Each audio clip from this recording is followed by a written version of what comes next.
જય ઉદૂત. અહીં ઉપસ્થિત સર્વનાથ ભક્તો અને ધર્મપ્રેમની ભાઈ બહેનોને મારા જય ઉદૂત. નવનાથ ધામની પાવન ભૂમિ પર બિરાજમાન બ્રહ્મલીન પરમ પૂજ્ય શ્રી શનિદાદાના ચરણોમાં મારા સાષ્ટાંગ દંડવત પ્રણામ.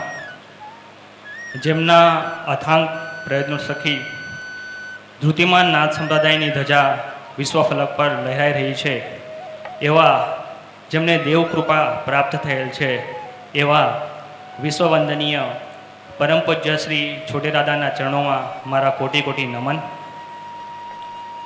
શરદ પૂર્ણિમા ઉત્સવ નિમિત્તે ઘારી પ્રસાદની નોંધણી ચાલુ થઈ ગઈ છે, તો સર્વે નાથભક્તોને વિનંતી છે કે સત્વરે ઘારી નોંધાવી દઈ. 510 રૂપિયા પ્રતિ કિલોના નજીવા ભાવે આપ ઘારી નોંધાવી શકો છો. આપ મોબાઈલના માધ્યમથી પણ ઘારી નોંધાવી શકો છો. 63 545 12038 63 545 12038 આ નંબર પર વોટ્સએપ, SMS અથવા ફોન કરી આપ ઘારી નોંધાવી શકો છો. તો આશ્રમમાં આવવાની પણ જરૂર નથી, તો સત્વરે ઘારી નોંધાવો. નવરાત્રિનું પર્વ 7 ઓક્ટોબરથી શરૂ થાય છે. 7 ઓક્ટોબર એ છેલ્લી તારીખ છે, તો ત્યાં સુધીમાં વહેલા તે પહેલાંના ધોરણે સત્વરે સૌ ઘારી નોંધાવી દઈ અને આ વાત ખાસ ધ્યાનમાં રાખે. 7 પક્ષના પવિત્ર દિવસો ચાલી રહ્યા છે. કહેવાય છે કે શ્રાદ્ધ પક્ષમાં દાન ધર્મનું ખૂબ જ મહત્ત્વ હોય છે અને શ્રાદ્ધ પક્ષમાં દાન ધર્મ કરવાથી પિતૃ પ્રસન્ન થાય છે. આ દિવસોમાં અને ચાલુ દિવસોમાં પણ નવનાથ ધામના ટ્રસ્ટ થકી સામાજિક ક્ષેત્રે, અન્ન ક્ષેત્રે, શૈક્ષણિક ક્ષેત્રે વિવિધ સેવાકીય પ્રવૃત્તિઓ ચાલુ જ હોય છે. તો આ પવિત્ર દિવસોમાં આપ પણ પોતાનું દાન ધર્મ અહીં નોંધાવો કે જેથી ટ્રસ્ટના માધ્યમ થકી શ્રાદ્ધના દિવસોમાં આ પવિત્ર દાન કર્મ થાય. હવે શ્રાદ્ધના આ દિવસે આજનો ભંડારો રસીલાબેન મચાભાઈ ચૌધરી બેડા રાયપુરા તરફથી છે. પિતા મતાભાઈ, માતા કંચનબેન અને બહેન મીરાબેનના સ્મરણાર્થે એમણે આ ભંડારો રાખ્યો છે. તો પૂજ્યશ્રીને પ્રાર્થના કે એમના પર સદા ગુરુદેવની કૃપા વરસતી રહે. અન્ન ક્ષેત્રે પણ યોગદાન આવ્યું છે. રાગિણીબેન રસિકલાલ ચૌધરી હળદવા તરફથી 20 કિલો ચોખા, શાંતુભાઈ ચૌધરી વેઠી 3 કિલો ગાયનું ઘી, ઉર્મિલાબેન પટેલ પંડોર તરફથી 20 કિલો ઘઉં. શ્રાદ્ધ પર્વના દિવસોમાં દાન ધર્મનું ખૂબ જ મહત્ત્વ હોય છે અને શ્રાદ્ધનું શું મહત્ત્વ છે એ પરમ પૂજ્ય સૂર્યદાદાના અમૃતવાણીમાં આપણે સૌ સાંભળીએ. તો આજના પાવન દિને પૂજ્યશ્રીને નમ્ર વિનંતી છે કે એમની વિચારગંગા પ્રવાહિત કરે. જય ઉદૂત.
વસુદેવં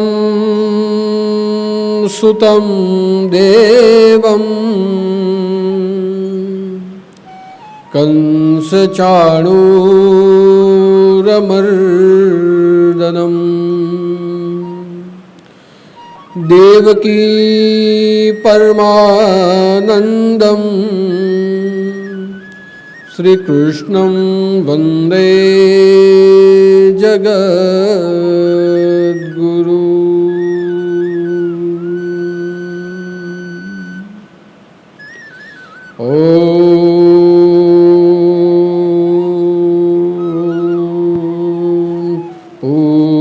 पूर्णमदः पूर्णमिदं पूर्णात् पूर्णमुदच्यते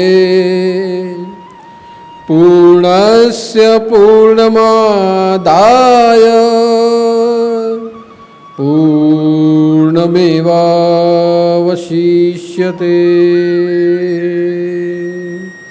ॐ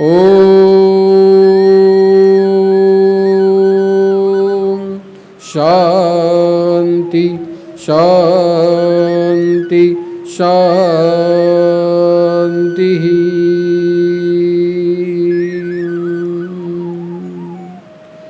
अवधूतचिन्तन श्री गुरुदेव दत्त सद्गुरुदेव की जय। नवनाथ चिंतन श्री गुरुदेव दत्त अलख निरंजन। आदेश आदेश आदेश। यही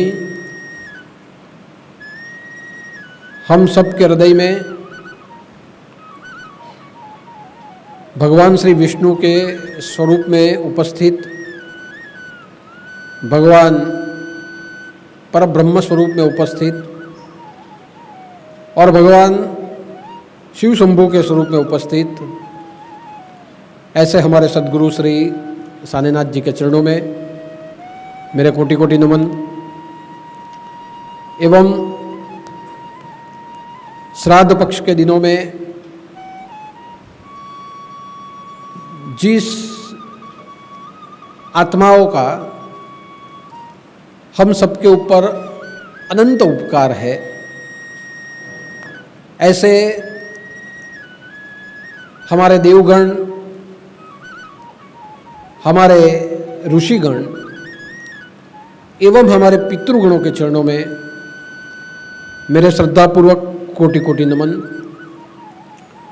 और जो भी नाथ भक्त फेसबुक के माध्यम से, यूट्यूब के माध्यम से हर गुरुवार की विचार गंगा का दर्शन और श्रवण कर रहे हैं, ऐसे सभी धर्मप्रेमी भाई बहनों को, सभी नाथपंथी भक्तों को मेरा जय उदूत, जय जय मच्छिंद्र समर्थ और आदेश। हम सब जानते हैं कि वर्तमान समय में भाद्रपद महीने के कृष्ण पक्ष के जो 15 दिन हम सबको प्राप्त हुए हैं, यह सभी दिन हम सबके लिए महत्वपूर्ण दिन है। यह दिनों को मैं महत्वपूर्ण दिन इसलिए मानता हूं कि यह 15 दिन में हम दान कर सकते हैं, हम तप कर सकते हैं, हम यज्ञ कर सकते हैं और हमारे जो पूर्वज हैं उनके प्रति स्नेह आदर भाव रखते हुए श्राद्ध कर्म कर सकते हैं। अगर यह सब क्रियाएं हमने श्रद्धा से की, स्नेह भाव से की, आत्मभाव से की, तो उसके बदले में जो भी हमें पुण्य मिलता है, यह पुण्य हमें सीधे स्वर्ग के द्वार पर ले जाता है। इसलिए वर्तमान समय के यह 15 दिन हम सभी के लिए उन्नति प्राप्त करने के दिन है। हम सभी को हमारे आत्मा की सद्गति करवाने के ये दिन है। वायु पुराण में, गरुड़ पुराण में, मनुस्मृति में, महाभारत के अध्याय में, या अगर गीता पढ़ेंगे तो गीता के श्लोक में भी आत्म तत्व की कैसे सद्गति हो सकती है, हम कैसे मोक्ष के द्वार तक पहुंच सकते हैं,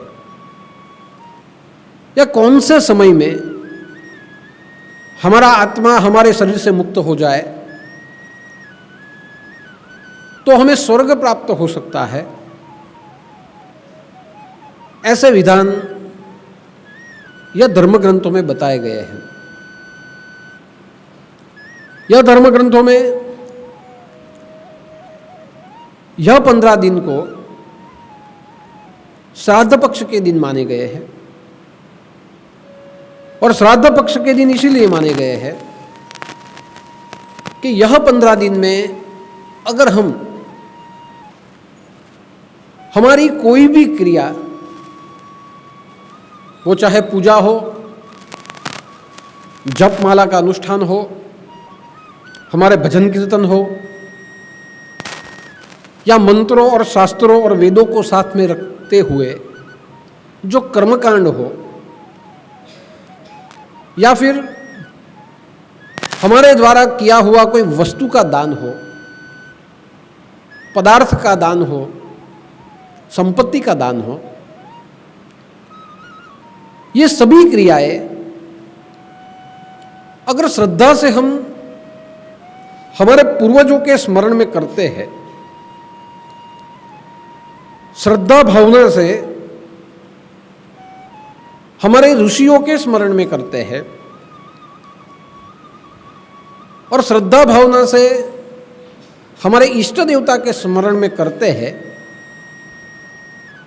तो ये सभी क्रिया श्रद्धा से होने वाली क्रिया यानी श्राद्ध मानी जाएगी। यानी क्रिया देह से होती है, लेकिन देह से जो भी क्रिया होती है उसमें अगर हमारी मानसिकता किसी के स्मरण में होगी, किसी की प्रीति में होगी, और मानसिकता के साथ साथ हमारा भाव अगर श्रद्धा भाव होगा, तो हमारी सभी क्रियाएं श्राद्ध मानी जाएगी। और जहां क्रिया श्राद्ध हो जाती है, वहां जो भी हमें फल मिलता है वो फल सुख, आयुष्य, कीर्ति के रूप में या पुण्य के रूप में हमें प्राप्त होता है। इसलिए भाद्रपद महीने के कृष्ण पक्ष के यह 15 दिन श्राद्ध के दिन माने गए हैं। साथ साथ यह दिनों को पितृपक्ष के दिन भी माने गए हैं। पितृपक्ष के दिन इसीलिए माने गए हैं कि पूरे साल में अगर हमारे पूर्वज, हमारे संबंधी, हमारे स्नेही, जिनके साथ हमारा प्रेम का संबंध रहा हो, जिनके साथ हमारा लहू का संबंध रहा हो, या जिनके साथ हमारा सामाजिक रूप से संबंध रहा हो, या फिर धार्मिक रूप से संबंध रहा हो, ऐसे सद्गत होने वाले जितने भी जीव हैं, वो पूरे साल में जब सद्गत हो जाते हैं तो हमें ये पता नहीं होता कि उन्हें स्वर्ग मिला है कि उन्हें नरक मिला है। हमें ये पता नहीं होता कि वो जो हमें छोड़ के चले गए हैं, अगले जन्म में उन्हें देवकोटि प्राप्त हुई है, उन्हें पशु योनि प्राप्त हुई है, उन्हें पितृ योनि प्राप्त हुई है, या फिर उन्हें प्रेत योनि प्राप्त हुई है, या फिर उन्हें पिशाच योनि प्राप्त हुई है। यह हमें किसी को पता नहीं होता। इसलिए जो भी हमारे पितृ गए हैं उनके भावार्थ में हमें ऐसी मान्यता करनी होगी कि जो भी गए हैं या तो वो पितृ हुए हैं या तो वो देव हुए हैं। अगर देव हुए हैं तो उन्हें मोक्ष मिला होगा, वो वापस नहीं आएंगे, क्योंकि हमारे संबंधी, हमारे स्नेही जो भी है वो कैसे थे, उनका कर्मयोग कैसे था, उनका स्वभाव कैसा था, वो हम सब जानते हैं। इसलिए उनके संदर्भ में हम ऐसी धारणा कर सकते हैं कि या तो उन्हें देव योनि मिली होगी तो उन्हें मोक्ष मिल गया होगा, अगर उन्हें पितृ योनि मिली होगी तो उन्हें स्वर्ग प्राप्त हुआ होगा, और अगर स्वर्ग प्राप्त हुआ होगा तो स्वाभाविक है कि आज भी उनके आत्मा को हम सबका स्मरण होगा। इसलिए वो स्वर्ग में बैठे बैठे सुख भोगते हुए भी हमारे प्रति अपेक्षा रखते होंगे कि जैसे मैं उन्हें भूला नहीं, शायद जो पृथ्वी पर रहते हैं ये मेरे संबंधी मुझे भूले नहीं होंगे। इसलिए मैं जैसे था वैसे मेरी सेवा होती थी, मेरी पुष्टि होती थी, उसी प्रकार आज भी मेरी सेवा और पुष्टि होती होगी। ऐसी भावना वो भी अपने मन में रखते होंगे। यह सोचते हुए हमें यह श्राद्ध पक्ष के 15 दिन में उनके प्रति आदर भाव व्यक्त करते हुए जो सेवा हम यहाँ करते थे वही सेवा पूजा और पदार्थ के रूप में मंत्रों के माध्यम से उन तक पहुँचानी होगी।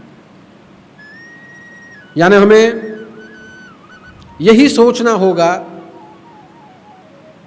और श्रद्धा से सोचना होगा, या तो उन्हें देव योनि मिली है या फिर उन्हें पितृ योनि प्राप्त हुई है।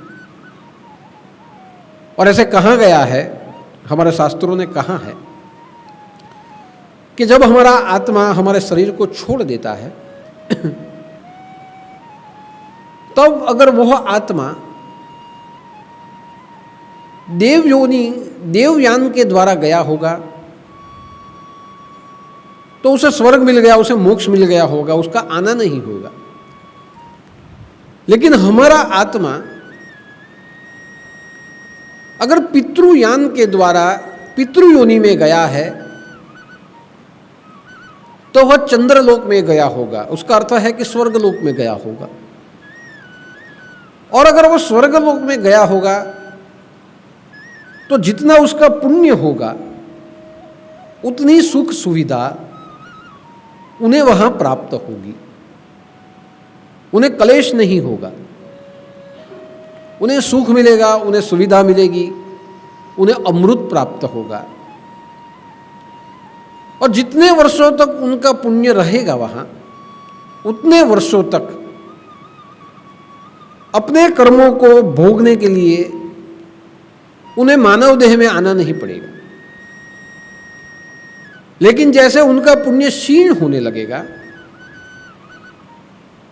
और जब पुण्य क्षीण हो जाएगा तब हमारे पितृ वापस मनुष्य देह प्राप्त करते हुए हमारे परिवार में, हमारे आजू बाजू में या कहीं ना कहीं वह जन्म धारण करेंगे। यानी जिन्हें देवकोटि प्राप्त हो गई वो मोक्ष का अधिकारी है, जिन्हें पितृ योनि प्राप्त हुई वो आवन जावन का अधिकारी है, वापस आना भी है और वापस उसे जाना भी है। लेकिन जब तक पुण्य है तब तक वो रहेगा। और ऐसा कहा गया है कि स्वर्ग में जाने वाला, चंद्रलोक में जाने वाला जो पितृ होता है, अगर उसके पुण्य ज़्यादा से ज़्यादा हुए फिर भी वो 10,000 साल तक वहाँ रह सकता है। 10,000 साल के बाद उसे वापस आना पड़ता है। अब हम यहाँ सोचेंगे कि 10,000 साल तो कितने हो गए, लेकिन जरा इतना ध्यान देना, हमारी पृथ्वी पे जो समय चक्र चलता है वह समय चक्र स्वर्गलोक में या ब्रह्मलोक में उससे ज़्यादा धीमा चलता है। यहाँ जोर से चलता है, वहाँ धीमा चलता है। यानी यहाँ पूरा एक युग बीतेगा तो ऐसा हम कह सकते हैं कि स्वर्ग में ब्रह्मा का एक दिन बीतेगा, यानी वहाँ ब्रह्मा का एक दिन, तो हमारा पूरा एक कलयुग यहाँ बीत जाएगा। ऐसे समय की धारणा अलग अलग रूप से की गई है। किसी ने कहा कि वहां एक युग बीतेगा तो यहां चारों युग 4-4 बार बीत जाएंगे। सतयुग, त्रेता, द्वापर और कलयुग 4 बार बीतेंगे, तब वहां एक युग की समाप्ति होगी। यानी 10,000 साल तक वो जीव वहां रहेगा। उसका अर्थ हमें यह समझना है कि 10,000 साल यहाँ के 10,000 साल नहीं होंगे। 10,000 साल तक वो जीव यहाँ रहेगा, वहाँ रहेगा। उसका अर्थ ये हो गया कि कुछ समय तक वो वहाँ रहेगा और कुछ समय तक वहाँ रहने के बाद उसे वापस आना होगा। लेकिन आप सोच सकते हैं कि पुण्य हमारा एक जन्म में होगा तो कितना होगा, हम कितना पुण्य कर पाएंगे एक जन्म में। हम जितना इस जन्म में करते हैं उतना तो इसी जन्म में हम वापस ले लेते हैं। तो संभव ही नहीं है कि एक जन्म में हम इतना पुण्य कमा पाए कि 10,000 सालों तक वहां रह पाए। हमारा जीवन 100 साल का है, लेकिन हमारे जीवन में दान करने के लिए, तप करने के लिए, किसी का भला करने के लिए बहुत कम वर्ष हमारे पास होते हैं। क्योंकि जब तक हम हमारे जीवन में आगे बढ़ते हैं तब तक तो हम हमारा ही भला करते रहते हैं, लेकिन जब हमें ज्ञान हो तब तक हमारी आधी के ऊपर उम्र तो बीत जाती है। और भरतोरे ने तो कहा है कि हमारी 25 साल की उम्र तो खेलकूद में चली जाती है, बाकी के 25 साल की उम्र जो हमारी होती है वो सोने में चली जाती है। कितने घंटे, 8-8 घंटे अगर हम हर रोज सोए तो बाकी की उम्र तो हमारी सोने में चली जाती है। उसके बाद की जो उम्र रहती है वो हमारे परिवार की चिंता करने में चली जाती है। और बाद में जब हमें पता चलता है तो कुछ साल हमारे पास रहते हैं, और उस जो साल हमारे बचे हैं उसमें तो हमें वृद्धत्व आ जाता है। तो कैसे हो सकता है कि हम इतना पुण्य कमा जाए। यानी भगवान ने स्वर्गलोक में रहने की अवधि तो बहुत दे दी है, 10,000 साल की, लेकिन हमारा पुण्य इतना हो ही नहीं पाता कि हम 10,000 साल तक वहाँ रहे। बहुत कम दिनों के लिए हम वहाँ रहते हैं या कुछ साल के लिए रहते हैं। हमारा पुण्य जैसे क्षीण हो गया वैसे हम वापस यह मनुष्य देह में आते हैं और वापस हम संसार में अपना जीवन जीते हैं। इसलिए उन्हें प्रेत पितृ योनि मिली होगी तो कुछ समय तक वहाँ है। जब तक वो वहाँ है तब तक हमें उन्हें भोजन पहुँचाना होगा, हमें उन्हें वस्तु पहुँचानी होगी, हमें उन्हें अपनी भावना वहाँ तक पहुँचानी होगी। हमारा जो ये जीव है, ऐसा कहा गया है कि वो प्रेत योनि में भी जाता है। प्रेत योनि में जाने का अर्थ हो गया कि वो यमलोक में चला जाता है, वहां वो प्रेत बनते हुए रहता है, वहां उन्हें सुख सुविधा बहुत कम मिलती है, वहां दुख प्राप्त होता है।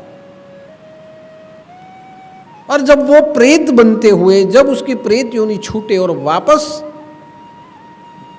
पितृ योनि में जाते हुए जब मनुष्य बन के जब आए, या कोई प्राणी बन के अगर वो आ जाए, तो उनके जो कर्म के जो क्लेश है वो भी उन्हें यह जन्म में भुगतने पड़ते हैं।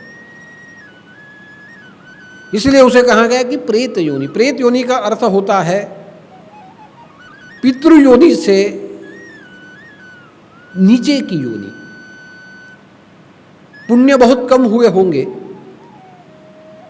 और हमारे द्वारा पाप बहुत ज्यादा हुए होंगे, हमारी इच्छा पाप से भी ज्यादा, हमारी इच्छा बहुत बाकी रह गई होगी, हर जगह में हमारी वासना रह गई होगी, हमारी पत्नी में, हमारे पुत्र में रह गई होगी, हमारी संपत्ति में रह गई होगी, किसी खाने की वस्तु में अगर रह गई होगी, या बहुत कुछ हमारी मनोव्यथा रही होगी, तो ऐसे जीव को गति नहीं मिलती। जहां वो जाना चाहिए उससे अलग रास्ते पे वो चला जाता है, और वहां वो रहता तो है लेकिन उसे वहां भी वही सुख भोगने की इच्छा होती रहती है, वो असंतुष्ट रहता है और थोड़े समय के लिए वो वहां रहता है, और वापस जब जो नया शरीर धारण करके आता है वही यातना उसे अपने शरीर में वापस उसको भुगतनी पड़ती है, रोग के रूप में, मानसिक दुखों के रूप में, ग्रह दोष के रूप में। और यह जब उसे भुगतनी पड़ती है तो उसका यह जीवन भी कष्टमय ही रहता है। इसलिए जब हम दवा कराए और अच्छे न हो तो हमारे ग्रहमान कैसे वो भी दिखाते हैं। कोई आचार्य ज्योतिष हो तो बताता है कि आपको ग्रह के दोष है, आपके पितृ अतृप्त है, ऐसा सब कुछ आपको बताते हैं। और वो सब विधि करने के बाद हो सकता है कि शायद आपको इसमें से मुक्ति मिले, लेकिन जीवन में संघर्ष बहुत करना पड़ता है। इसलिए जिसे प्रेत योनि मिलती है वो यमलोक में जाता है, और मेरा मानना तो है कि यमलोक से भी जाता वो नरक लोक में चला जाता है, वहां उसे यातना भुगतनी पड़ती है। अब जिसे पिशाच योनि प्राप्त हो जाए, वो पिशाच योनि जिसे प्राप्त हो वो भटकते रहता है, जिसे हम कहते हैं भूत। वो भूत बनते हुए भटकता है, न देवलोक में जाता है, न पितृलोक में जाता है, न यमलोक में जाता है, वो नरक में भी नहीं जाता, वो यही हमारे आजू बाजू में भटकते रहता है। पृथ्वी पट के आवरण के ऊपर, वायु के आवरण में वो भटकते रहता है, और जहां जहां उसकी माया हो उस माया को भुगतने के लिए वो प्रयत्नशील रहता है। ऐसा जो जीव होता है उसके पाप कर्म बहुत होते हैं। भूत योनि में जो चला गया है उसके पाप कर्म बहुत होते हैं। उसने अपनी पूरी जिंदगी सबको दुखी किया हुआ होता है, किसी न किसी को उसने दुख दिया होता है। अपने सुख के लिए किसी न किसी को दुख देना, किसी न किसी का नुकसान करना, किसी न किसी को शारीरिक रूप से, मानसिक रूप से पीड़ा देना, और उसका जीवन भी ऐसे ही व्यतीत हुआ होगा कि उसके जीवन में वो जो जिया है उसके कारण दूसरे दुखी हो गए होंगे। तो दूसरों की दुआ नहीं, आशीर्वाद भी नहीं, दूसरों की बद्दुआ उसे ज्यादा मिली होगी। आप अच्छा करो और बद्दुआ मिले, डरने की जरूरत नहीं। लेकिन आप अगर किसी का बुरा करो और उसे कुछ दुख हो और उसके मन को जो यातना हो, वो भले आपको अंदर से बद्दुआ न दे, फिर भी उसकी यातना जो होती है, उसके वाइब्रेशन आप तक पहुंचते हैं वो आपके पाप कर्म बन जाते हैं। और ऐसे जो जीव होते हैं वो तमोगुणी होते हैं। उनकी खाने में माया होती है, व्यसनों में माया होती है, भोग विलास में माया होती है। जिसने अपनी पूरी जिंदगी तुच्छ विषयों के पीछे लगा दी है, ऐसे लोग क्रोधी, तमोगुणी, द्वेषी, वो पिशाच योनि में चले जाते हैं। और पिशाच योनि में जाते हैं फिर भी वो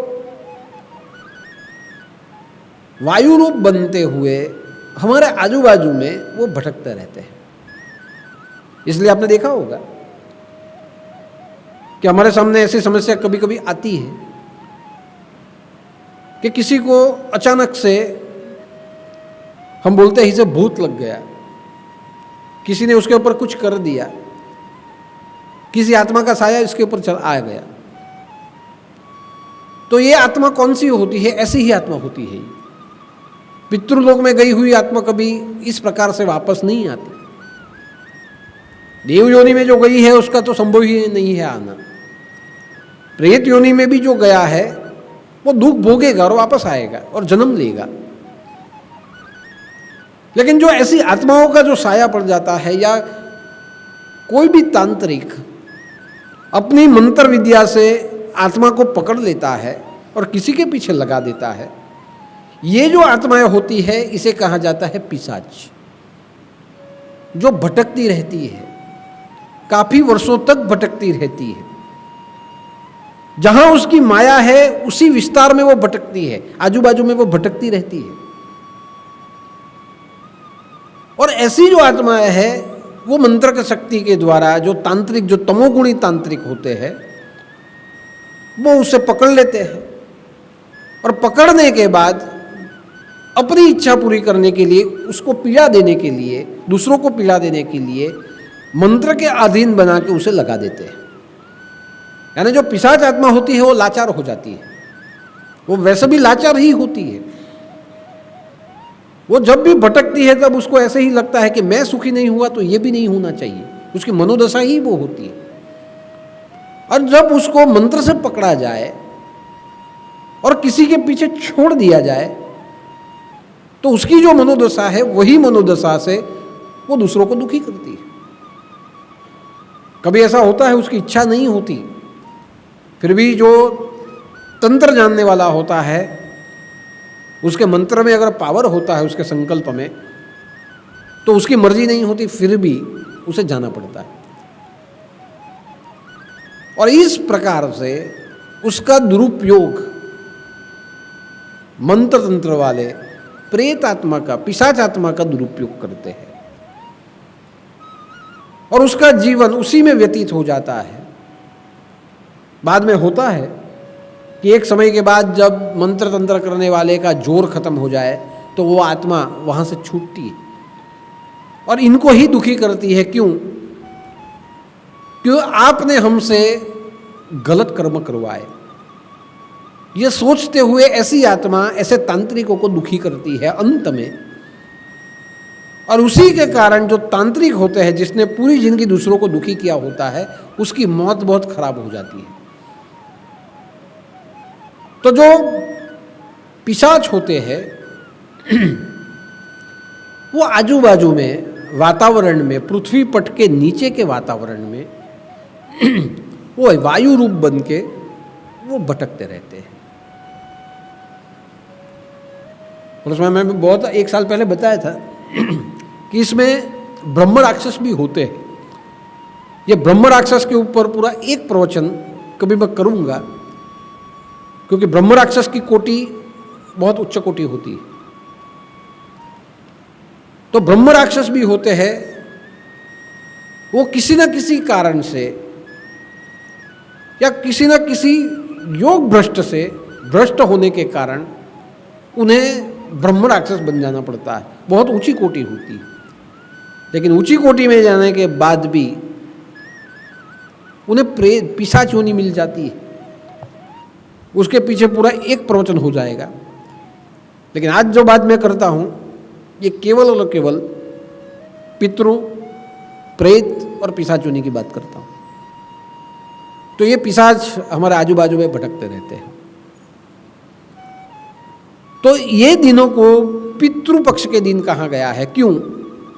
या तो पितृ हो गए, और कोई ऐसे नहीं सोचेगा कि मेरे जो पितृ है वो पिशाच हो जाए। कोई ऐसे नहीं सोच सकता कि मेरे जो पितृ है वो प्रेत बन जाए। हम ऐसे सोच सकते हैं कि हमारे पितृ या तो देव बने हैं, या वो पितृलोक में है, अच्छी स्थिति में है। तो जो हमारे पूर्वजों की जो गति हुई है, हमारे संबंधियों की गति हुई है, उनके विषय में हमने देखा नहीं है। लेकिन बहुत सकारात्मकता से हमें सोचना है, श्रद्धा से सोचना है कि जो भी है उन्हें सद्गति ही मिली है। और अगर उन्हें सद्गति मिली है या जो भी गति मिली है, हमें उनके स्मरण में हमें कर्म करने हैं। उनके स्मरण में हमें पुण्य काम करना है और उनको ही वापस सौंपना है। उनको आदर देना है, उनको याद करना है, उनका सम्मान करना है। और वही सम्मान देने की जो विधि है, उन्हें याद करने की जो क्रिया है, जो उन्हें याद करने की क्रिया है, उसे कहा गया है तर्पण। उन्हें भोजन पहुंचाने की जो क्रिया है, उसे कहा गया है पिंडदान। या जो अच्छी कोटि में गए हैं उन्हें भोजन करवाने की जो क्रिया है, उसे कहा गया है श्राद्ध का भोजन, ब्रह्म भोजन। या अगर हमारे पितृ पशु योनि में आए हैं तो उन्हें जो भोजन पहुंचाया गया है उस भोजन को कहा गया है बलिदान। काग बलि, कीटक बलि, श्वान बलि, गौ बलि, देव बलि, ऐसे करते हुए विविध बलियों के रूप में अगर पितृ यमलोक में चला गया है तो पितरों के द्वारा पहुंचेगा। देव कोटि में चला गया है तो गाय के द्वारा पहुंच जाएगा। अगर किसी और योनि में गया है, कीटक है, जलचर बना है, तो कीटकों के द्वारा, जल के द्वारा वो पहुंचेगा। किसी न किसी रूप में उसे व्यवस्था पहुंचाने की जो क्रिया है, या उन्हें व्यवस्था पहुंचाने का जो चिंतन है, उसे कहा जाता है श्राद्ध। तो तर्पण से याद किया जाता है। उन्होंने जो आदर समय दिए हैं उसके ऊपर चलने के लिए हम संकल्प करते हैं तर्पण के द्वारा। उन्हें मुक्ति मिले ऐसी भावना रखते हैं। पिंडदान के द्वारा जो वायु रूप हो गए हैं, प्रेत रूप हुए हैं, जो भी कोई पितृ है, उन्हें पिंडदान, शरीर नहीं मिला इसलिए उन्हें पिंड दिया जाता है। वो भले पितृलोक में हो, शरीर तो नहीं मिला तो पिंडदान होता है। प्रेत योनि में शरीर नहीं मिला तो पिंडदान, पिशाच योनि में हो, शरीर नहीं मिला तो पिंडदान। और हमने ऐसी भावना की है कि हम जो पहुंचाते हैं वो पहुंचता है। भोजन ब्राह्मण करते हैं तो उन्हें पहुंचता है। किसी गरीब को हम भोजन करवा देते हैं तो उन्हें पहुंचता है। पशुओं को भोजन करवा देते हैं तो उन्हें पहुंचता है। तो भोजन के रूप में भी उन्हें जो व्यवस्था दी जाती है उन्हें ब्रह्म भोजन कहा जाता है। श्राद्ध अन्न उसे कहा जाता है। इसलिए ये सब दिनों को पितृपक्ष के दिन, उनकी याद में कुछ करने के दिन, यानी पितृपक्ष के दिन कहा जाता है। ये श्राद्ध के जो 15 दिन हैं उसे महालय के दिन कहा जाता है। महालय के दिन इसीलिए कहा जाता है महालय। महालय का अर्थ होता है महानिर्वाण के दिन। लय यानी निर्वाण हो जाना। महानिर्वाण के जो दिन, ये 15 दिन होते हैं। अगर हमारे पितरों का निर्वाण नहीं हुआ है तो ये 15 दिन महानिर्वाण हो जाएगा। ये 15 दिन में अगर हम यज्ञ कर दे, पूजा करें, किसी को भोजन खिलाए, पशुओं को चारा दे दे, या उनके स्मरण में विद्या का दान करे, औषधियों का दान करे, वस्त्र का दान करे, अन्न का दान करे, तो हो सकता है कि हमारे जो पितृ है उनका महानिर्वाण हो जाएगा, सभी समस्याओं से वो छूट जाएंगे। और साथ साथ हमें ऐसा पुण्य प्राप्त होगा कि वह पुण्य हमें अगले जन्म में देवकोटि तक ले जाएगा। और साथ साथ हम जो भी कुछ करेंगे उसमें हमारे जो संतान है उसे आयुष्य मिलेगा, हमारे जो संतान है उन्हें कीर्ति मिलेगी, उन्हें यश मिलेगा, उन्हें बल प्राप्त होगा। और इसीलिए इन्हें महालय के दिन भी कहा गया है। ऐसा कहा गया था, ऐसी कथा है कि जब कर्ण चला गया और जब कर्ण गया तो कर्ण के लिए स्वर्गलोक कर्ण को प्राप्त हुआ, क्योंकि सब जानते थे कि कर्ण जैसा दानी कोई नहीं था। कर्ण को स्वर्गलोक प्राप्त हुआ।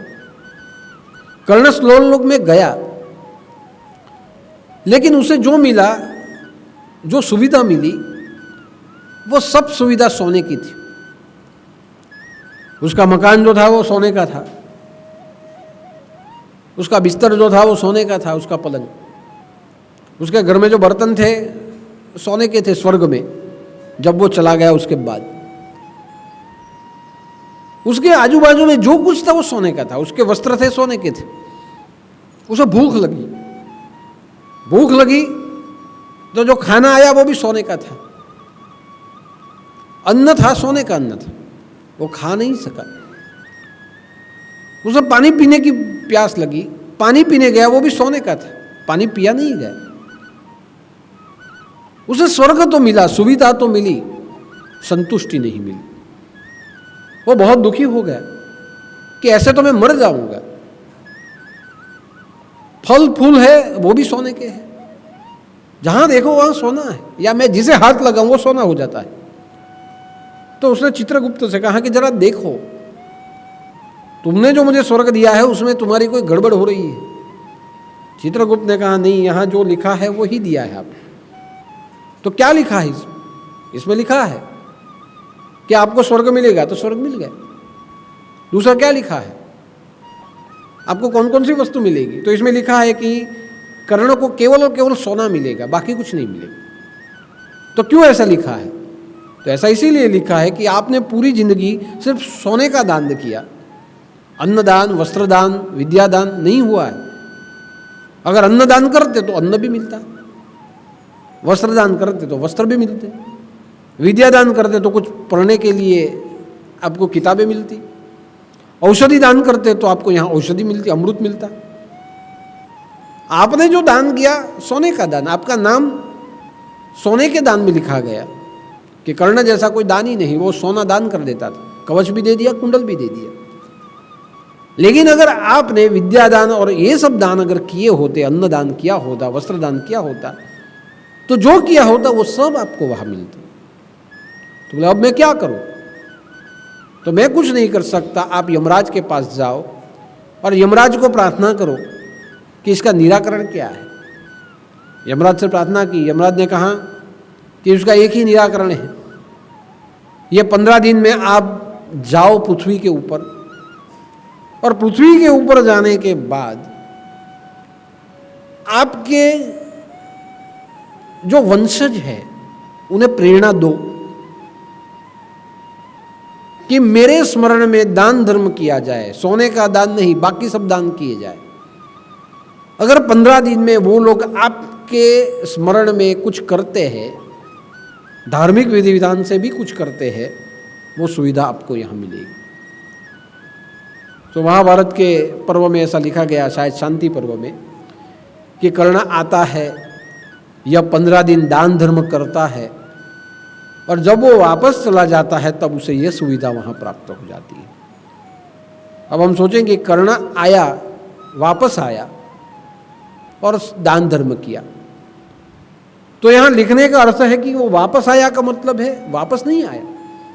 ये 15 दिन में कर्ण का जो पिंड था, कर्ण का जो आत्मा था, ये पृथ्वी के अंदर, पृथ्वी की सपाटी के अंदर वो आ गया, यह आवरण में आया और यह आवरण में आते हुए वो उतना दिव्य था कि उसने अपने स्वजनों को प्रेरणा दी स्वप्न के माध्यम से कि मैं यहाँ, मुझे दुख हो रहा है, मुझे सुविधा नहीं मिल रही है, मेरे स्मरण में दान करो, किसी को विद्या दो, किसी को वस्त्र दो।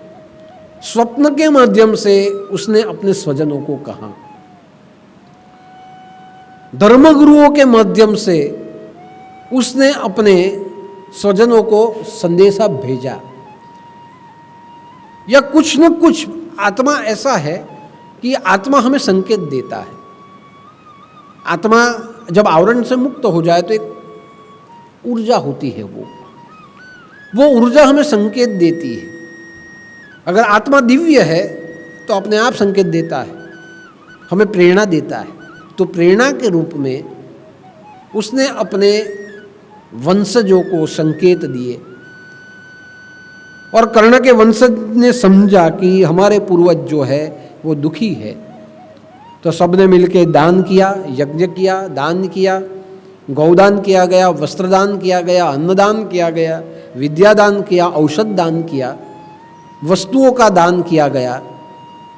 और यह 15 दिन कर्ण के जो वंशज थे उसने अपने पूर्वज के स्मरण में तर्पण भी किया कि बार बार हम करते रहेंगे, ये ऐसा तर्पण भी किया, दान भी किया, तप भी किया, पिंडदान भी किया और श्राद्ध भी किया गया।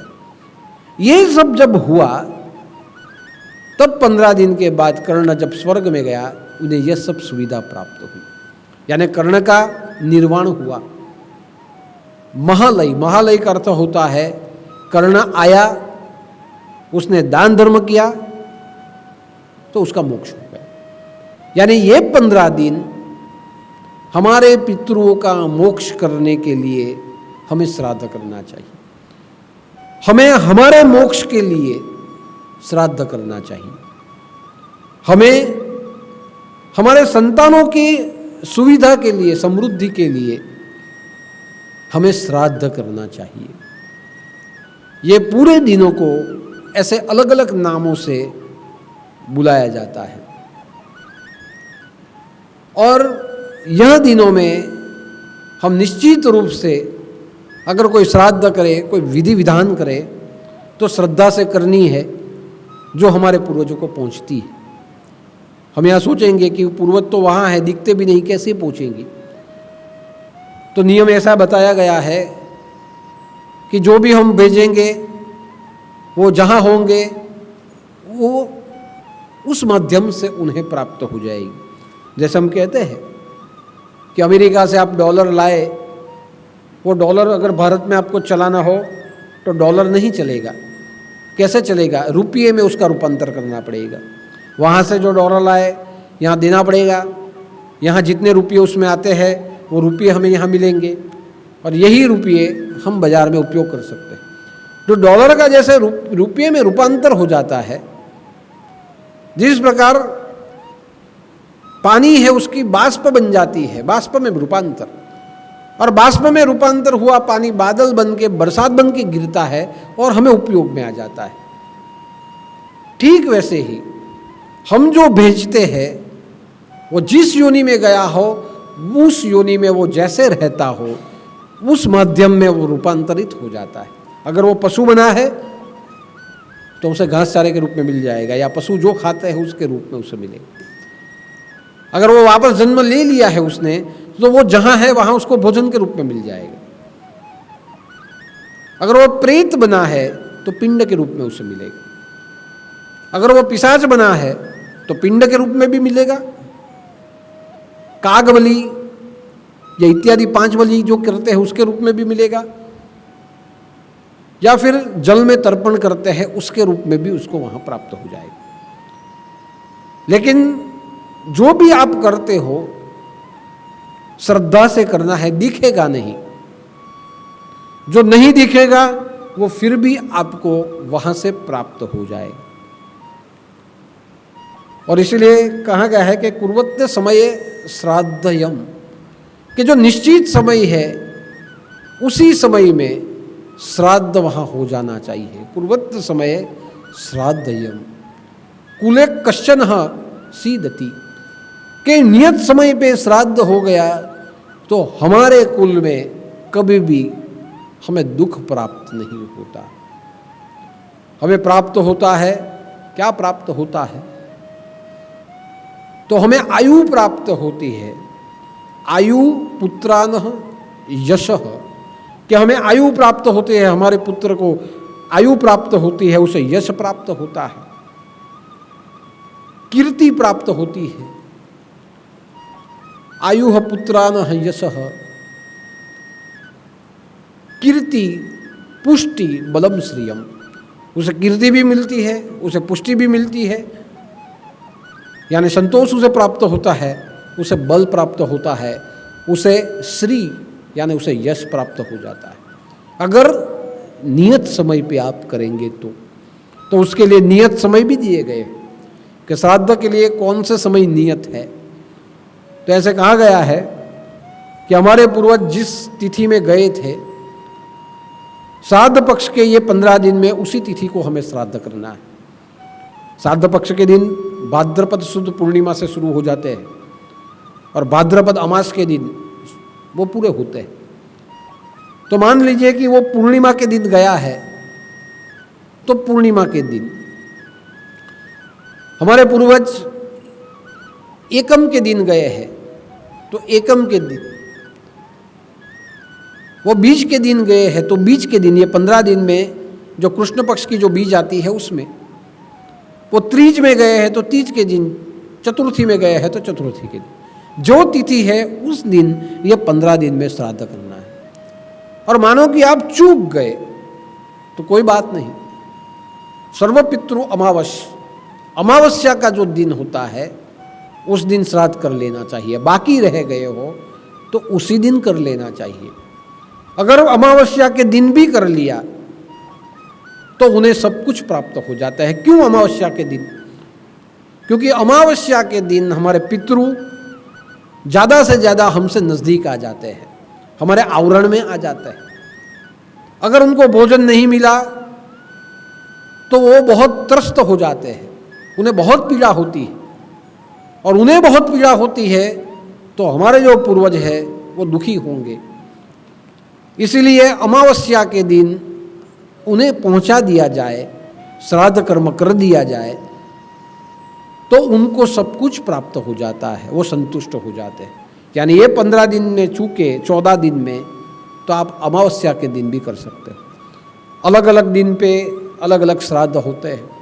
पूर्णिमा पे दिन जो श्राद्ध हो जाता है उसमें हमें समृद्धि प्राप्त होती है। एकम के दिन जो श्राद्ध किया जाए, भाद्रपद कृष्ण पक्ष एकम के दिन जो श्राद्ध किया जाए, उसमें से हमारी मनोकामना पूरी हो जाती है। द्वादश बीज के दिन जो श्राद्ध किया जाए उसमें शत्रुओं का विनाश हो सकता है। शत्रु में सभी आ जाते हैं, जो हमें दुख दे उनका विनाश हो जाता है। तीज के दिन अगर जो श्राद्ध किया जाए तो हमारे शत्रु जो षड्यंत्र करते हैं उसमें से हमें, वो षड्यंत्र से हम बच जाते हैं। चौथे दिन जो श्राद्ध किया जाए उसमें संतान की प्राप्ति होती है। 5वें दिन जो श्राद्ध किया जाए पंचमी के दिन, उससे लक्ष्मी की प्राप्ति होती है। 6ठे दिन अगर हम श्राद्ध कर दे तो हमें संपत्ति समृद्धि की प्राप्ति होती है।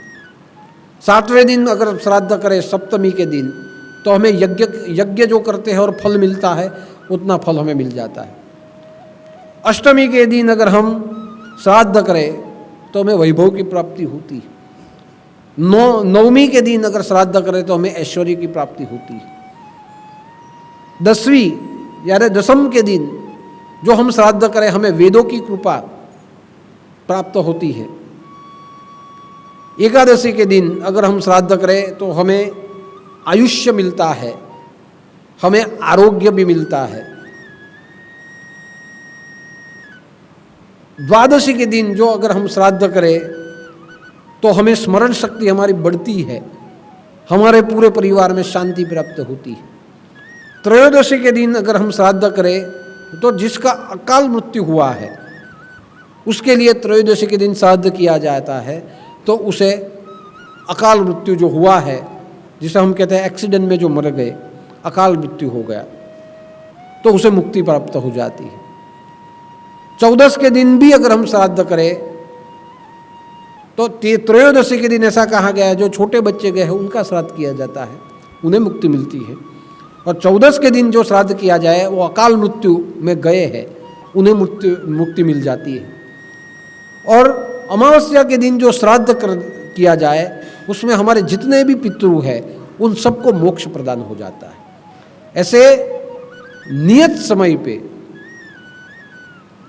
कुर्वन्त समय श्राद्ध, कि जो नक्की किया गया समय है उसी समय पे श्राद्ध किया जाए तो कुले कश्चन सिद्धति, हमारे कुल में कोई दुखी नहीं रहता, उनके आशीर्वाद हम सबके ऊपर प्राप्त होते हैं। इसलिए ये 15 दिन में श्राद्ध करना चाहिए। अलग अलग रूप से अलग अलग विधि विधान होते हैं। किसी में ब्राह्मणों के द्वारा श्राद्ध किया जाता है, किसी में श्राद्ध की प्रथा नहीं होती तो उस दिन भोजन बना के उसकी थाली रख दी जाती है। कोई अपने हिसाब से दान धर्म करते हुए यज्ञ यज्ञादि कर सकते हैं, लेकिन उसमें से एकदम सरल तरीका एक ही है कि अगर आपको कुछ नहीं पता चल रहा है तो एक काम करिए,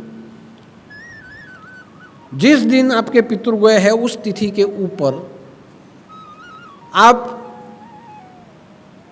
उनका स्मरण कीजिए, मंदिर में घी का दिया जलाइए, उनकी जो छवि है उनके ऊपर हार पहनाइए,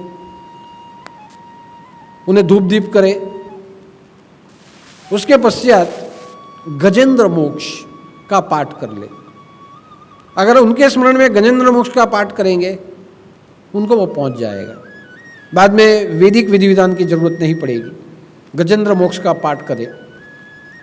गजेंद्र मोक्ष का पाठ नहीं कर सकते तो विष्णु सहस्त्र नामावली का पाठ करें। विष्णु सहस्त्र नामावली का अगर आप पाठ न कर पाओ तो गुरु महिमा, गुरु गीता का पाठ करें। वो न कर पाओ तो गुरु चरित्र का पाठ करें, और वो भी न हो तो भगवद गीता के 7वें अध्याय का पाठ कर ले।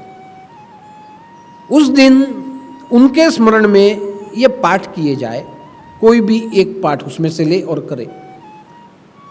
और वो करने के बाद उन्हें जो भोजन हम जो बनाते हैं, खीर पूरी का भोजन करें, जो उनको भाता था वो भोजन बनाए। वो भोजन एक थाल भगवान को धरावे, दूसरा जो थाल होता है वो कौवे को दे दे, पशुओं पक्षियों को दे दे। एक थाल कुत्तों को खिला दे, स्वान बलि। एक थाल होता है वो गौ बलि, गाय को खिला दीजिए। एक थाल जो होता है वो नदी में जलचरों को दे दीजिए, और एक थाल जो होता है भोजन का वो वृक्ष के मूल में उसे रख दीजिए। इतनी जगह अगर आपने रख दिया उनके स्मरण से तो समझ लीजिए कि ये श्राद्ध हो जाएगा, ये पिंडदान भी कहा जाएगा, ये सब कुछ उन्हें वो पहुंच जाएगा। और अगर ज़्यादा कुछ करना है, ज़्यादा से ज़्यादा कुछ करना है, तो कोई भूखा आ जाए, जिसके पास भोजन न हो, ऐसा कोई याचक आपके दरवाजे पे आ जाए तो उसे दे दीजिए। जरूरी नहीं है कि श्राद्ध में हो और ब्राह्मणों को ही खिलाया जाए, ऐसा कोई जरूरी नहीं। ये तो एक प्रथा पड़ गई कि श्राद्ध हो तो ब्राह्मणों को बुलाया जाए, ब्राह्मणों को दान धर्म किए जाए, ब्राह्मणों को ही किया जाए। अगर हो तो करे, लेकिन नहीं हो कुछ करने की जरूरत नहीं है। इतना भी अगर आपने कर लिया, आत्मवत् सर्वभूतेषु, आत्म परब्रह्म होता है, आत्म तत्व को सम्मान अगर दे दिया तो आपके पितृ जहाँ है वहाँ ये सब पहुँच जाएगा। और आपके जो पितृ है, पितृदेवो भव, वो पितृ है, देव है, जो भी है, वो आपको अपने दोनों हाथों से आपको आशीर्वाद देंगे, आपको शुभेच्छा देंगे, आपके जीवन में आपको शांति प्राप्त होगी। यानी इस हिसाब से भी मैंने जो बताई है वो रीत से भी आप उन्हें भोजन दे सकते हैं। दूसरी बात कि श्राद्ध हो, कई लोग ऐसे होते हैं कि श्राद्ध में खाना नहीं खाते। देखो, मेरा तो मानना है कि श्राद्ध का भोजन पवित्र होता है, आप खा सकते हैं। कई लोग ऐसे मानते हैं ये अपवित्र है, कोई अपवित्र नहीं है। अन्न कभी अपवित्र नहीं हो सकता। हम किसी के अच्छे स्मरण में जो कुछ करें वो पवित्र ही होता है। अच्छी भावना से पूजा पाठ से जो किया जाए वो पवित्र होता है। यानी श्राद्ध में बनाया हुआ हो आप खा सकते हो, कोई प्रॉब्लम नहीं है। हाँ, अगर मन में रख के खाएंगे कुछ हो गया तो बाद में हो सकता है। વહેમનું ઓસડ નહીં હોય, તમારા મગજમાં એવો વહેમ જ હોય તો તમને પેટમાં દુઃખ, તમને ઝાડા લાગે, તમને ચક્કર આવે, પછી તમે જ કહો કે આવું ખાધું ને એટલે આવું થયું, તો થશે પછી. પણ મારું તો એવું માનવું છે કે જે ભગવાનને માને છે, જેણે ગુરુ કર્યા છે, અને હું કેવું છું સ્પેશિયલ, બીજા સંપ્રદાયની વાત નહીં કરું, પણ જે નાથપંથી છે તે પ્રખર અને પવિત્ર છે ને કોઈ દિવસ કંઈ થાય નહીં.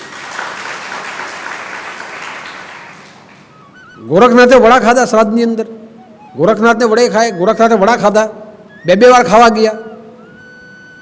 ગોરખનાથ મચ્છરનાથને કંઈ નડ્યું, એ ખાધું તો પચી ગયું ફટાક દઈને. દત્ત ભગવાન જમવા ગયા શ્રાદ્ધમાં, તો જે આપ્યું તે ખાઈ લીધું, પણ એના સામે સોનાનો ઘડો આપી દીધો. अब आप सोचिए कि हमारी भक्ति ही पवित्र और प्रखर होनी चाहिए कि आप कुछ भी खा ले, मैं तो कहूँ पत्थर खा लो तो पत्थर भी पचा लो, उतनी आपकी साधना में उतना बल होना चाहिए, आपकी साधना प्रखर होनी चाहिए, साधक में पवित्रता होनी चाहिए, आपका जो तप है तेजोमय होना चाहिए कि ऐसी वस्तु आपको नड़े ही नहीं. हम सोचते हैं कि श्राद्ध में खाना ये दूषित है. आप नॉनवेज खाते हो ये तो मार के खाते हो. मरे हुए का खाना, कोई मर जाए उसके स्मरण में खाना, यानी मरे हुए का खाना दूषित है, तो किसी को मार के खाते हो वो क्या है? सीधी बात है कि मरी गયેલાના સ્મરણમાં એમ કે ખાવાનું એમ કે ખરાબ કહેવાય, તો તમે પેલા પશુઓને જીવતા મારીને ખાઓ, તે આખા મારીને ખાઈ જાઓ, તે શું છે? એ તો એના કરતાં વધારે ખરાબ છે. એને લાવવામાં આવે, એને મારવામાં આવે, કાપવામાં આવે અને બનાવીને પાછા તમારા પોતાના ગેસ ઉપર જ તમે રાંધીને ખાઓ, બધા ભેગા થઈને ખાઓ. કેમ? કોઈને મારી નાખીને ખાવામાં તમને દોષ નથી લાગતો? ખરેખર તો એ અશુભ છે, તમે પાપ કર્યું છે. એ કેવી રીતે તમારા પેટમાં જાય? હા, પણ કોઈને એમ કે કોઈ મરી ગયો હોય ને તેમાં એમ કે આપણાથી જઈને નહીં ખાય તો બચારો જતો રહ્યો, તમે ભૂખા મરો તો ત્યાંથી એને શું લેવા દેવા છે? એ તો ગયો. તમે ખાઓ નહીં ખાઓ ઉપડી ગયો, એનો તો સદગતિ થઈ ગઈ. આ તો ગયો તો બી આપણે તો જતો રહ્યો તો બી ને વગોવીએ, જવા દે ને, એના સ્મરણમાં કાં ખાય, હું વાંધો છે? એ જ્યારે જીવતો હતો ને તમને ખવડાવતો હતો તો તમે ખાઈ લેતા કે નહીં? મફતની ચા પીતા હતા કે નહીં? ત્યારે એના ફાફડા ખાઈ જતા હતા કે નહીં? તો પછી પણ તમે નોનવેજ ખાઓ, મારીને ખાઓ, એમાં દોષ નથી લાગતો. ઘણા લોકો વિચારે વાસ્તુ, એમ કે વાસ્તુમાં ખાવાનું નહીં. કેમ નહીં ખાવાનું? વાસ્તુ એટલે તો પૂજા છે, ગ્રહ સંતક છે, એક પ્રકારનું શ્રાદ્ધ જ છે આપણ, કે જે નાના નાના જીવજંતુઓ મર્યા હોય એને પણ શાંતિ થાય. પણ ઘણા બધા એવા છે, એવા ઘણા ધર્મ સંપ્રદાયો બી છે, વાસ્તુમાં નહીં ખાઈએ, પાણી નહીં પીએ. તમે વાસ્તુમાં નહીં ખાતા હોય, પાણી નહીં ખાતા હોય તો તમારા જેટલા પવિત્ર કોઈ બીજા હોય નહીં. તમે જે બોલે તો થઈ જ જવું જોઈએ. પછી તમે જ્યારે કૂવામાંથી પાણી પીઓ તો કૂવામાં કેટલા જીવજંતુ મરેલા છે, તો એ જીવજંતુ મરી જાય છે તો તમે પીજો છો કે નહીં? તમે આ બિસ્લરી વોટર પીઓ, એની અંદર પાણીની અંદરના જે મહત્ત્વના બેક્ટેરિયા છે એને મરી જાય છે, તો બી એને મારીને તમે પીવો કે નહીં? ઘણી બધી વસ્તુ તમે ચાલતા ચાલતા કેટલાને તમે પગની નીચે મારી નાખો છો. એવું તો કેટલું થાય છે આપણાથી. પણ છતાં એ બધું થવા છતાં પણ ના, અમે વાસ્તુમાં નહીં ખાઈએ. ઘણા ખાસ સંપ્રદાયો પાછા એવા, અમારા સંપ્રદાયમાં તો નિયમ નહીં ખાય, તો મને નવાઈ લાગે કે તમારા સંપ્રદાયે તમને પવિત્રતાને પ્રખરતા આપી જ નહીં. બીજા સંપ્રદાયોની હું વાત નથી કરતો, પણ એટલું કહું છું, આ આડંબર છે. હું આપણા નાથ સંપ્રદાય માટે એટલું ચોખ્ખું કહું છું કે આપણને કોઈ વાંધો નહીં આવે, તમે ગમે ત્યાં ખાઓ, કોઈ થાય નહીં. આ તો નાથ સંપ્રદાય છે, અઘોરીઓ કા સંપ્રદાય. અહીંયા અઘોરી બી છે, નાથ યોગી. ગોરખનાથે વડા ખાઈ લીધા, શું ફરક પડ્યો? ગોરખનાથ દત્ત ભગવાને ખાઈ લીધું, શું ફરક પડ્યો? આપણને શું પડે? આપણા પૂર્વજોની આશીર્વાદ આપણી ઉપર એટલા છે, આપણને કોઈ વાંધો નહીં આવે. એટલે ઘણા મને પ્રશ્ન પૂછે કે દાદા વાસ્તુમાં જઈએ કે આપણામાં જવાય? કે આપણામાં બધે જવાય, સ્મશાનમાં બી જવાય. ચાલ, દુનિયાના કોઈ બી ખૂણામાં નાથપંથી જઈ શકે, એને કોઈ રોકે નહીં. તમે મરણમાં જાઓ, કંઈ વાંધો નહીં આવે.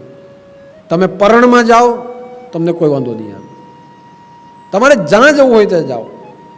કોઈ માંદવું પડ્યું હોય ને અને કોઈને કોરોના થયો ખબર પૂછવા બી જાઓ, આશીર્વાદ છે, કંઈ થાય નહીં. જાઓ એના દરવાજે, એને બે વસ્તુ આપીને આવો, એને દવા આપી આવો. આ કોરોનાનો સમય હતો, ઔષધ દાન કરવાનું. કોઈ માંદવું પડ્યું તો જાઓ એના ઘરે જઈને એને તરોપા આપી આવો, એને દવા આપી આવો, એને તમારી પાસે જે હોય તેને આપો. પણ એમાં બી પાછા આપણે મને કંઈ લાગી ગયું તો, જો લાગવાનું તો ગમે ત્યાંથી લાગે, એ લાગવાનું એ ગમે ત્યાંથી લાગે ને જવાવાળો ગમે ત્યાંથી જતો રહે, અને જે બચવાવાળા છે તે ગમે ત્યાંથી બચી જ જાય છે. ફરક શું પડે છે? यानी मैं ऐसे मानता हूं जो नाथपंथी है उसे कोई भी चीज उसे नड़ती नहीं है, उसके जीवन में उसे कुछ नड़ता नहीं है और न वो किसी को नड़ता है. हाँ, लेकिन एक बात है, उसके रास्ते में जो आए उसे वो छोड़ता भी नहीं है. यानी यही हमारी रीत है. तो आपको मैं इतना कहना चाहता हूं कि ये पवित्र भोजन है, कर सकते हैं. और आज मैं इसलिए कह रहा हूं कि आज का भोजन यहाँ श्राद्ध का भोजन है. आज का जो भंडारा है, श्राद्ध पक्ष में जो भंडारे होते हैं, मैं यहाँ पितरों के स्मरण में ही करता हूँ. यानी आज का यहाँ जो दूध पाक का भंडारा है, पूरी का भंडारा है, ये श्राद्ध का भंडारा है और हम सब के पितरों के लिए मैंने किया है. यानी आज का भंडारा यहाँ भी होगा और फुटपाथ के ऊपर जो बैठे हैं उन्हें भी खीर पूरी का प्रसाद आज फुटपाथ के ऊपर भी दिया जाएगा. और मैं ये समझते हुए ही देता हूँ कि वो भी हमारे पितृ है, उनमें भी न जाने किस बेस में नारायण मिल जाए. हमारे पितृ वहाँ भी आके खा के गए होंगे तो क्या पता. यानी आज का श्राद्ध पक्ष के जो दोनों भंडारे हैं, ये दोनों भंडारे पितृपक्ष के भंडारे हैं. એટલે આમાં જો કોઈ બેઠેલું હોય અને આમાં બેઠેલાને કોઈને જો વર્ણાગી હોય કે શ્રાદ્ધનું કેમ ખાઈએ, તો ભાઈ આજે શ્રાદ્ધ જ છે, બરાબર, એટલે જો ભૂખા રહેવું હોય તો રહેજો. પણ પાછા ખાવાળા પાછા જવા દો એમ કે બીજું બધું તો નહીં ખાઈએ પણ દૂધપાક તો પીવાય જ ને પ્રસાદનો, તે પાછા પીજો હો તમે. નહીં ખાવાનું તો કંઈ નહીં ખાતા, નહીં ખાવાનું તો કંઈ નહીં ખાતા, પણ પાછા લાલચી થઈને દૂધપાક નહીં પીતા, નહીં તો ડાયાબિટીસ થાય. એ બી હું તમને કહી દઉં, આ દૂધપાક બી નડે પછી તમને. અને ખાવું હોય ભરપેટ ખાઈ જાઓ, 2 વાડકી પી જાઓ, મારા તરફથી કંઈ થાય નહીં, ચલો જાઓ. यानी आज का जो भोजन है हमारे पूर्वजों के लिए, देवों के लिए, ऋषियों के लिए आज का भोजन है. इसलिए श्राद्ध पक्ष पितृपक्ष के दिन, महालय के दिन और श्राद्ध पर्व के दिन है. और हमारे पूर्वजों से ही हमारी उत्पत्ति है, हमारे पूर्वजों के ज्ञान से हमारे संस्कार है, हमारे पूर्वजों के आचार विचार और व्यवहार से हमें सुसंस्कृत मानव जीवन प्राप्त हुआ है. तो हमारे पूर्वजों के उपकार हम पर है, हमारे देवताओं के उपकार हम पर है, हमारे ऋषि मुनियों के उपकार हम पर है, हमारे माता पिता और आचार्य के उपकार हम पर है. तो यह 15 दिन में हम उनके स्मरण में कुछ न कुछ पूजा करें, पाठ करें, समय हो तो श्राद्ध करें, न हो तो पंचबली करते हुए भोजन खिला दे. पुण्य कर्म कमाने का अवसर है तो कमाइए और तन से, मन से, आत्मा से उनकी मुक्ति के लिए, उनके आशीर्वाद के लिए हम सब प्रार्थना करेंगे. तो आज का दिन महालय का दिन है और आज का गुरुवार श्राद्ध पक्ष का गुरुवार है. तो हम सब भी यहाँ 2 मिनट के लिए प्रार्थना करेंगे। और आज की जो प्रार्थना रहेगी वो नारद मुनि ने लिखा हुआ अच्युतम स्तोत्र है। ये अच्युतम स्तोत्र में से हम 7-8 मंत्र बोलेंगे, यहाँ से बोले जाएंगे, हम सब बोलेंगे। और ये 7-8 मंत्र बोलते हुए मन से मातृदेवो भव, पितृदेवो भव, आचार्य देवो भव, उनका हम स्मरण करेंगे। तो हम 2 हाथ जोड़े, आंख बंद करें और यहाँ से जो अच्युतम स्तोत्र में से जो 8-9 मंत्र बोले जाए, यहाँ बोले जाए, वो आप सब साथ में बोले और तर्पण भाव से हमारे पितृओं को हम अर्पण करें। બધા જ આપણે આંખ બંધ કરીએ અને એકવાર ઓમકારનો ઉચ્ચાર કરીને મંત્રની શરૂઆત કરીએ। બધા આંખ બંધ કરે, 2 હાથ જોડે અને મનની ભાવના આપણા પિતૃઓ તરફ આપણે જોડી દઈએ। બધા એક સાથે ઓમકાર કરીએ।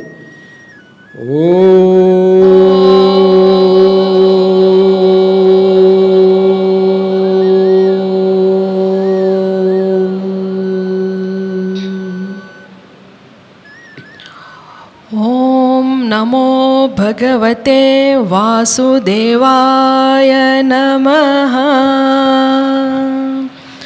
ॐ नमो भगवते वासुदेवाय नमः। ॐ नमो भगवते वासुदेवाय। ॐ नमो भगवते वासुदेवाय। सर्वपापहारिण्ये नमः। सर्वपापहारिण्ये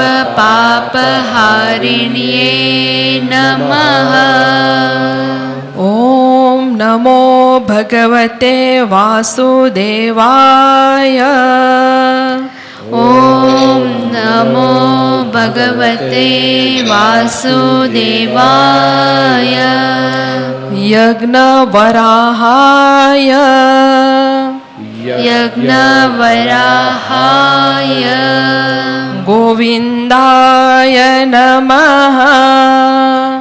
गोविन्दाय नमः।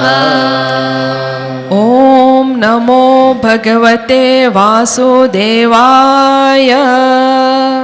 ॐ नमो भगवते वासुदेवाय। परमानन्द। परमानन्द। परमाक्षर नमः। परमाक्षर नमः। ॐ नमो भगवते वासुदेवाय।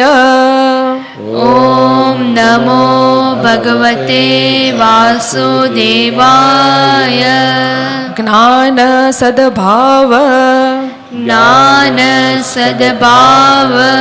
ज्ञानदायक नमः। ज्ञानदायक नमः। ॐ नमो भगवते वासुदेवाय। ॐ नमो भगवते वासुदेवाय।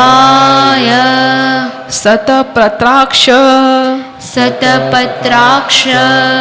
गरुडध्वज नमः। गरुडध्वज नमः। ॐ नमो भगवते वासुदेवाय। ॐ नमो भगवते वासुदेवाय। गोकुलवास। गोकुलवास। गोकुलप्रिय नमः। गोकुलप्रिय नमः। ॐ नमो भगवते वासुदेवाय। ॐ नमो भगवते वासुदेवाय। कालनेमिघ्न। कालनेमिघ्न। गरुडासन नमः। गरुडासन नमः। ॐ नमो भगवते वासुदेवाय। ॐ नमो भगवते वासुदेवाय। गोपवपुः। गोपवपुः। गोपीजन प्रिय नमः गोपीजन प्रिय नमः ॐ नमो भगवते वासुदेवाय ॐ नमो भगवते वासुदेवाय गोवर्धनाधार गोवर्धनाधार गोपीजन प्रिय नमः गोपीजन प्रिय नमः ॐ नमो भगवते वासुदेवाय नमः ॐ नमो भगवते वासुदेवाय नमः ओम पूर्णमदः पूर्णमिदं पूर्णात् पूर्णदच्यते पूर्णस्य पूर्णमादाय पूर्णमेवावशिष्यते। ओम शांति शांति शांति। तो इस प्रकार आज के दिन हम सब ने अच्युत स्तोत्र जो नारद मुनि ने बनाया था भगवान विष्णु के स्मरण में, उसका स्मरण करते हुए हमने हमारे पूर्वजों के लिए प्रार्थना की कि वो काल से मुक्त हो जाए, वो गोकुल में निवास करे, उनके सभी पाप हर जाए और सदा के लिए उन्हें परमात्मा का शरण प्राप्त हो, हमें भी परमात्मा का स्मरण प्राप्त हो। तो ऐसी श्रद्धांजलि, ऐसा तर्पण, ऐसी प्रार्थना हम गुरु दरबार से हमारे पूर्वजों के लिए करते हैं। और आप सबके पूर्वजों के लिए भी मैं यही प्रार्थना करता हूँ कि सबके पूर्वजों को मुक्ति मिले और आपके पूर्वजों की कृपा आप सबके परिवार के ऊपर बरसे, आप सबका हित हो, आप सब तंदुरुस्त रहे और आप सुखी रहे। तो आज के गुरुवार पर श्राद्ध पक्ष में ये जो विधि विधान थे बहुत बार मैं बता चुका हूँ, कई प्रवचन मेरे हो चुके हैं। तो उसी प्रवचनों में से लेते हुए मैंने आज आपके सामने ये वर्णन किया है। तो ये 15 दिन में, 12 दिन में, 15 दिन में जैसे मैंने बताया वैसे करने का प्रयत्न करें और पितरों को आप तृप्त करें।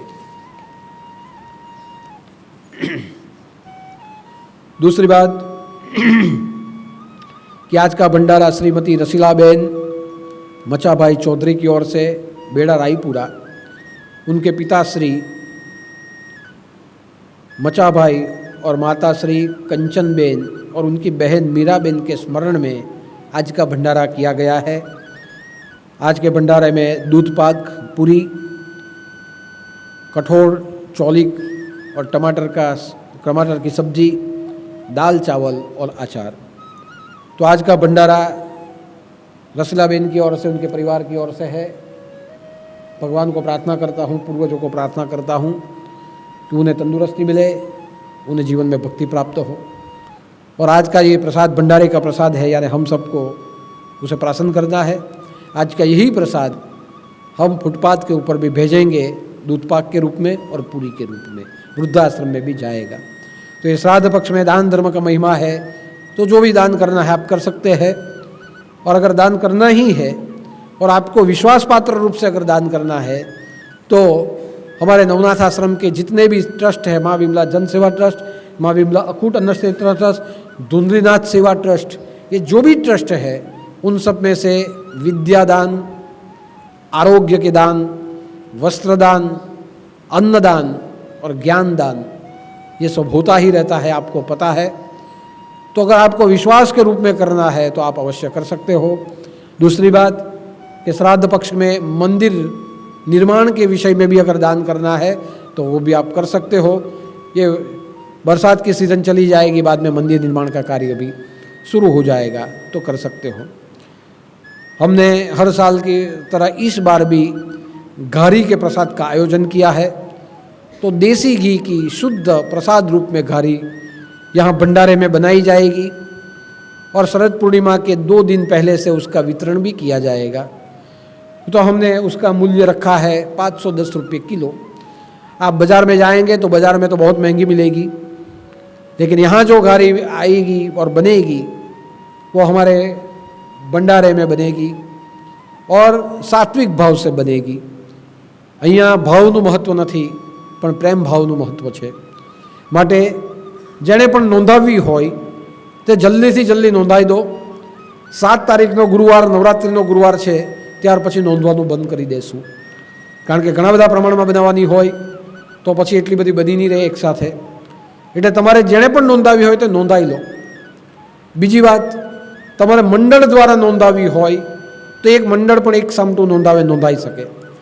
તમારા પરિવારમાં કે મિત્રોને તમારે પહોંચાડવી હોય તો આ પ્રસાદની ઘારી તમે એમના થકી નોંધાવો અને એને પણ તમે પહોંચાડી દો, તો એમને પણ ખ્યાલ આવશે કે અહીંયા સંસ્કૃતિને જાળવવાનું કામ થાય છે, અહીંયા કોઈ બહારની જેમ વેપાર કરવાનું કામ થતું નથી અને જે પણ કંઈ આવે છે એ આવા જ કાર્યોની અંદર વપરાય છે.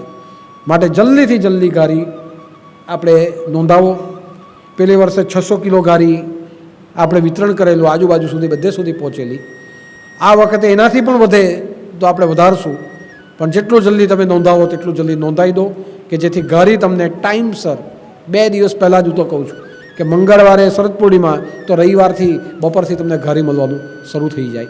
તો જલ્દીથી જલ્દી નોંધાવો અને આ કાર્યમાં सहयोगी बनो. तो बस आज के गुरुवार पर बस इतना ही. हम सब ये 15 दिन हमारे पूर्वजों के स्मरण में रहे, उनको आदर दे और श्राद्ध पक्ष की विधियाँ करते रहे. हम सब उनको प्रार्थना बार बार करते हैं. एक बार साले દાદા કી જય. नाथ पंथ અમર રહે, नाथ पंथ અમર રહે, नाथ पंथ અમર રહે. अलख निरंजन. આદેશ આદેશ આદેશ. એક વાર છોટે દાદા કી જય.